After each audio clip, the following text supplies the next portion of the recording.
Selamat datang di Aska Review Movie bareng saya Aska Goldie.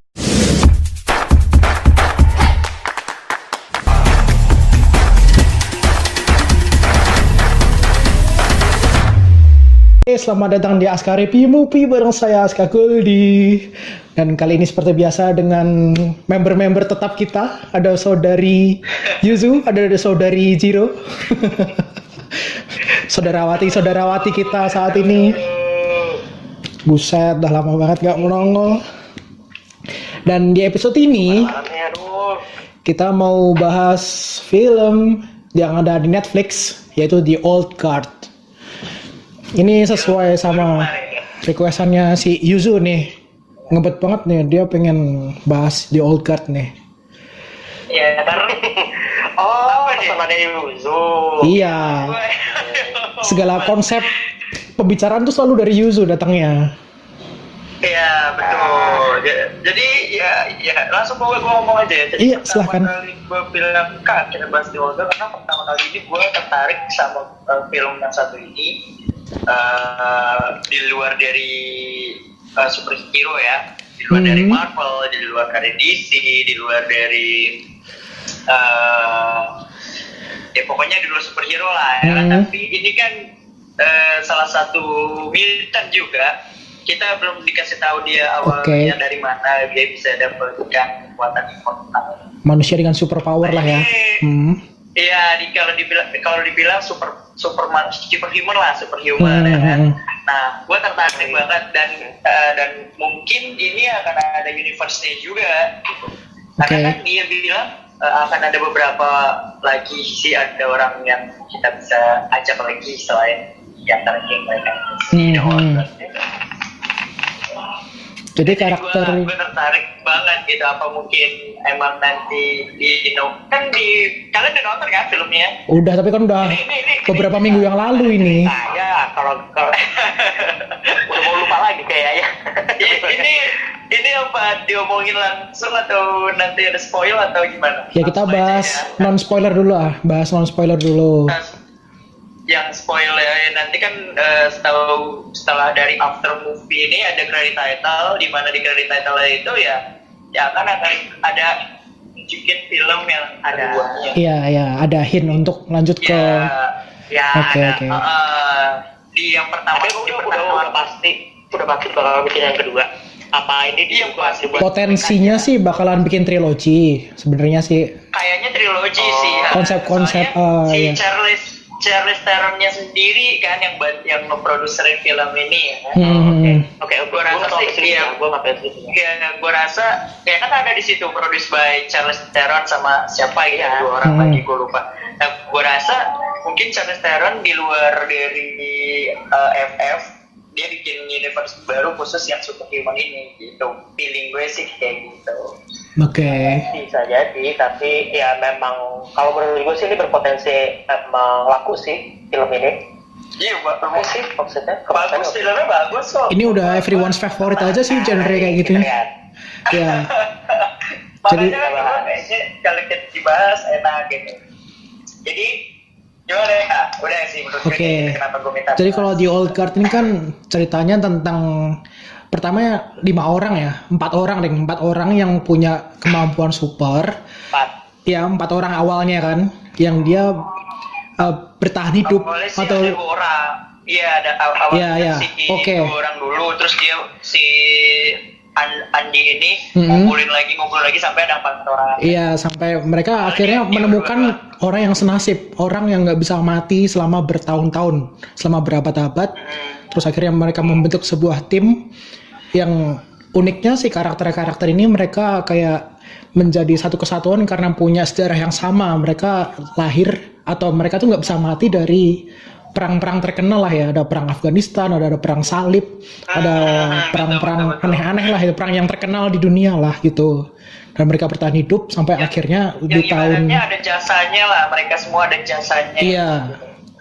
Terus yang paling baru kan yang Saint Neil ini kan, yang dari Afghanistan gitu. Afghanistan ya. Ya mereka kayak mencari jawaban, mereka kok bisa nggak mati-mati gitu. Kapan sih mereka mati ya kayak gitu kan. Dari situlah ceritanya. dan banyak cerita keunikan-keunikan dari actionnya lah, dan itu adaptasi komik ternyata ya si The Old Guard ini gitu. Gue belum tahu tuh gak adaptasi komik, makanya gue pikir apa ini ada universe-nya atau kayak mana, gue belum tahu kalau katanya ada sih mini series komiknya dari tahun 2017 terus diadaptasi di Netflix kayak gitu, cuman nggak baca komiknya juga sih.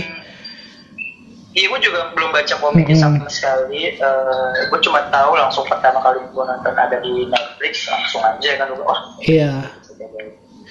langsung aja. Gue juga murni filmnya doang. Iya, terus gue tertarik langsung, makanya gue bilang sama kalian kan, ya kan, kita nggak coba bahas gitu doang kan. Terus kalau dari Jiro? Daripada Extraction yang kemarin Oke. Itu bahas nanti. Bahas comparison sama film Netflix yang lainnya. Dari Jiro gimana Jiro? Iya. Tapi gue mau nanya ke kalian. Oke. Ini kita kembali ungkit sedikit yang nggak jadi itu. Dibanding Extraction, lo lebih suka film ini atau Extraction? Menurut lo? Langsung comparing ya. Extraction sama The Old Guard. Kan sama-sama Netflix nih, sama-sama produksi Netflix. Soalnya somehow gue ngerasa ini film yang sama, bukan sama dalam arti nyawanya tuh begitu nonton pertama kali gue langsung kok kayak Extraction ya di awal di menit pertama banget.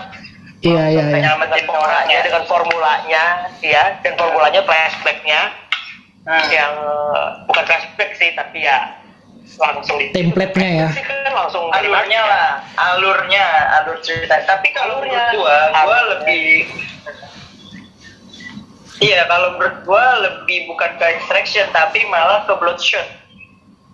Jadi ke Bloodshot. Jadi kan awalnya dia mati kan, digambarin itu awal-awal ini ada apa mati, nggak taunya ternyata lanjutannya di awal-awal juga, lanjutannya di sini, dan dia nggak bisa mati. Gue pikir kenapa dia mati, apa dia memang ya udah dia mati di situ, nggak taunya pas di pertengahan mau nyelamatin orang-orang kan, ya hampir sama kayak di situ lah. Bloodshot juga mati dulu awalnya kan, terus hidup lagi. Iya, gue mikir di situ sih. Secara sinematografis lebih mirip Extraction ininya. Cara penyampaian dan cara penyampaian. Teknis-teknisnya sih. Iya. Gue sedikit sih, hampir sama sih, sedikit. Dan mungkin gue di awal tuh gue langsung curiga, langsung mewaspadai kalau kayak Extraction. Gue takutnya ini cuma untuk jadi showreel-nya Charlize Theron misalnya. Iya. Hanya untuk menjadi tempat persaingannya. Iya, betul. Yang ditonjolin lah ya, bermain satu orang doang. Iya, tapi ternyata ya enggak sih menurut gua. Bahkan kemarin kan sempat sempat ada jokes kalau si Netflix ini punya Netflix Cinematic Universe ya. Jadi kayak si Charlize Theron suatu saat akan ketemu sama si Chris Hemsworth gitu loh. Karena mereka itu setipe kan. Ada jokes kayak gitu karena mereka awalnya setipe. Dan waktu awal-awal nonton si The Old Guard ini kan juga nggak baca sinopsis, nggak baca apa, langsung apa nih ya, Charlize Theron, oke, brandingnya Charlize Theron, kelihatannya action, ya udahlah kita blind nonton kayak itu, ternyata lah ada sedikit perbedaan karena emang konsepnya mereka lebih jual karakternya bukan jual actionnya gitu.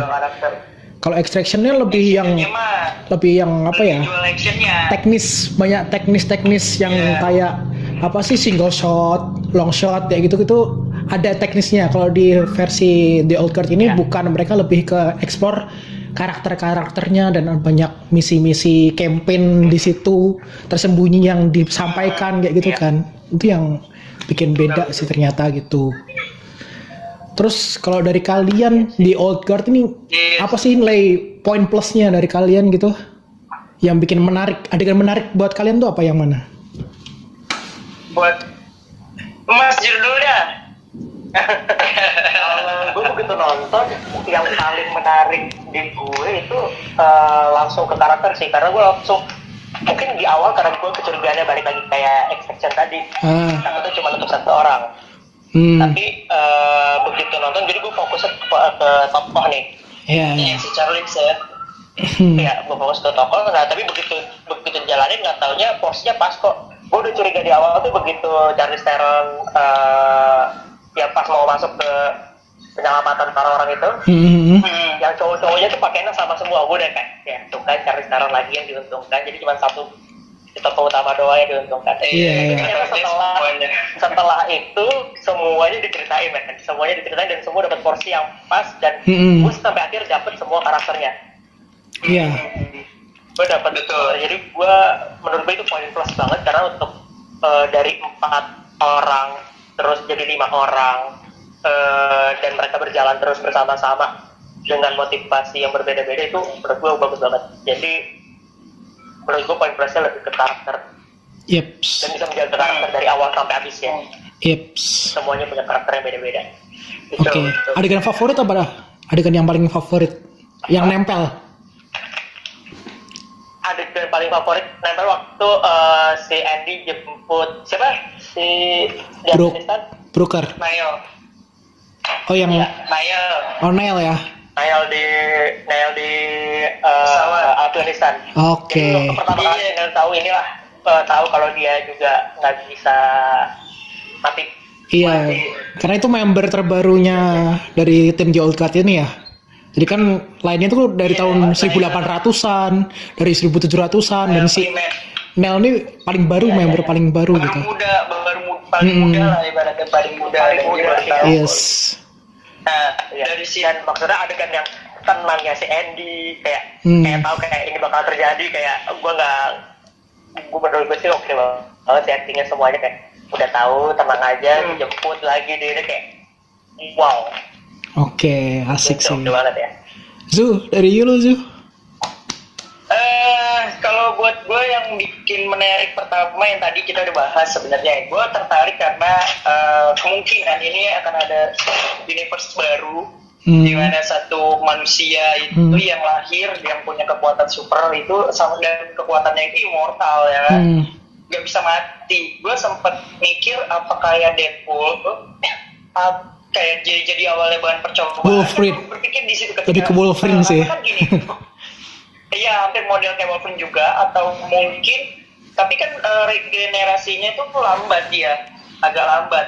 Kayak dia pertama, kalau Wolverine kan cepet teplek gitu kan. Tapi kalau ini kan agak kayak gimana ya, agak membutuhkan proses gitu.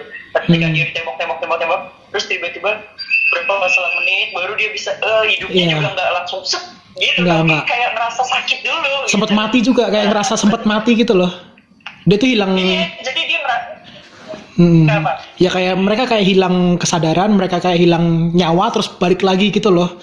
Jadi kayak gitu. Kaget kan. Jadi modelnya dia merasakan kayak mati dulu agak lama. Habis itu dia bangunnya pun juga nggak langsung kuat langsung gitu ya kan, bisa fight back itu enggak, tapi mereka memang manusia fisiknya lah. Gue tertarik di situ karena gue berpikir di situ kayak di Deadpool, entah di Bloodshot atau entah di mutant lah. Kita nggak tahu pertama kali dia muncul itu karena apa. Dia bilang ya udah terjadi ya, itu it's a gift kan, dia ngomong when the God give it's a gift gitu kan. Si Andy itu, si Charlize Theron bilangnya kan gitu ya, memang ini udah pemberiannya gitu, dan kapan ketika mereka ini ya udah mereka saat itu mati ya bisa mati ternyata. Nah di situ tuh gue bilang wah jangan-jangan akan ada orang-orang yang seperti ini lagi di yang kedua nih, mungkin ada yang lebih nih. Yang kedua nanti mungkin lebih seru lagi kan, karena yang kita tahu ini spoiler langsung nih. Nggak apa-apa deh.